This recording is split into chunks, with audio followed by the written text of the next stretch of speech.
Osuna creció en un ambiente donde se respiraban aires contradictorios. En las casas, la fe de la Medellín católica y apostólica mandaba cultivar vocaciones religiosas en los niños, pero en la suya, además, se enseñaba a pintar y a esculpir y también a reír, pues a cada rato su papá, Vicente, soltaba un retroarcano nuevo o un chispazo clásico del sutil ingenio bogotano.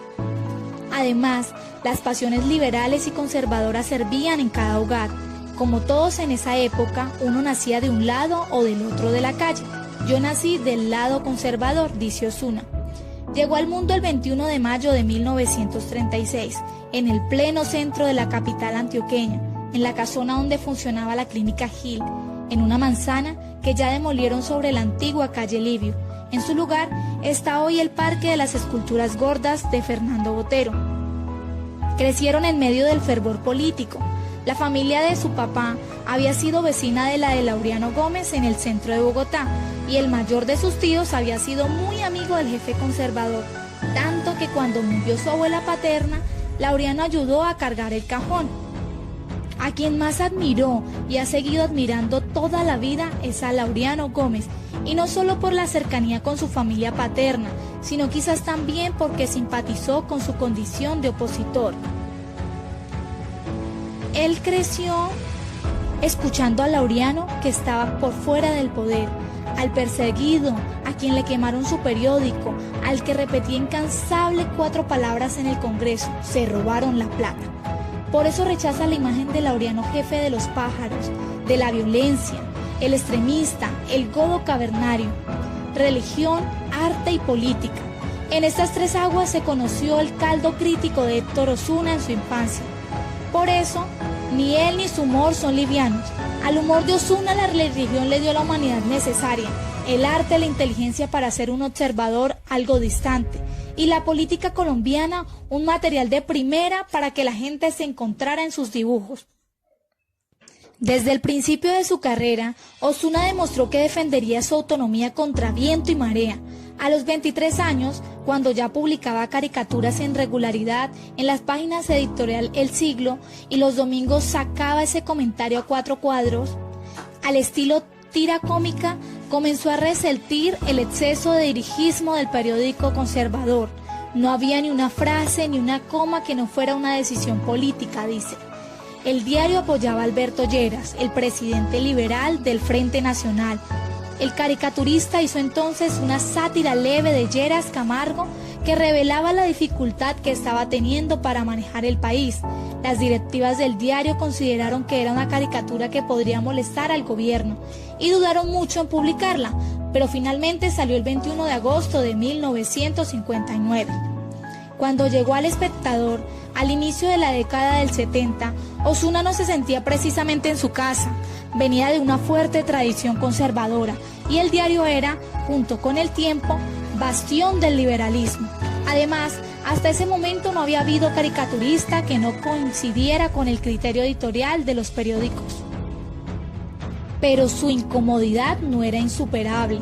Osuna no se sentía amarrado por su pertenencia partidista a defender a los conservadores a toda costa. Por ejemplo, le dio más duro al presidente conservador Guillermo León Valencia que al liberal Alberto Lleras, porque creía genuinamente que la gestión del primero era más criticable y porque tenía una fisonomía que le hacía agua a la boca a cualquier caricaturista. Ojos desorbitados, mentón enorme, bigotazo negro. Quizás sin estar demasiado consciente de ello, Osuna estaba rompiendo una larga tradición de la prensa colombiana. Se convirtió en el primer caricaturista con opiniones que podían ir en contravía del diario en el que publicaba. Esa no fue gracia solo del caricaturista. La independencia le había dado agallas a Osuna y las ha tenido en 2 sentidos. Ha sido valiente por ridiculizar a personajes temibles como Pablo Escobar y para denunciar a los militares cuando más atropellos cometían. Era arriesgado meterse en esas honduras y muchos quien lo hicieran no están hoy para contarlo. Siempre defendió los derechos humanos, aunque de las personas perseguidas, con razón por la justicia. En 1983, apenas había terminado el gobierno de Turbay Ayala, denunciado por haber torturado a guerrilleros y militantes de la izquierda, Osuna escribió una columna bajo su nombre, no su seudónimo, en la que argumentó que el sentido específico de la defensa de los derechos humanos era preservar los que aquellos indicados de algún delito, que debían ser protegidos de los abusos del Estado.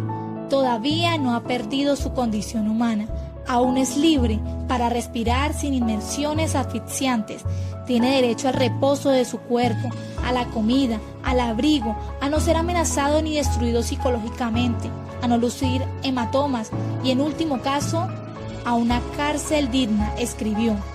Tampoco en sus caricaturas le tembló la mano para denunciar los abusos, cuando llevaron preso a las caballerizas de Usaquén a los sospechosos de haber participado en el robo de armas del M-19, en el cantón norte del ejército en Los Rañuelos.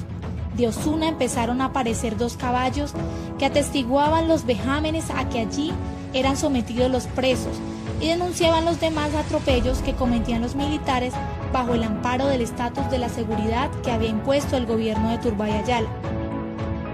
Sin saber a qué horas se le fue la vida en aquel oficio menor que muchas veces consideró provisional. Por eso, el caricaturista sigue ahí indemne. Se ven sus ojos juveniles y risueños en el comentario ácido que salpica la conversación, en la constante burla de sí mismo y en las ganas de opinar acerca de la vida nacional.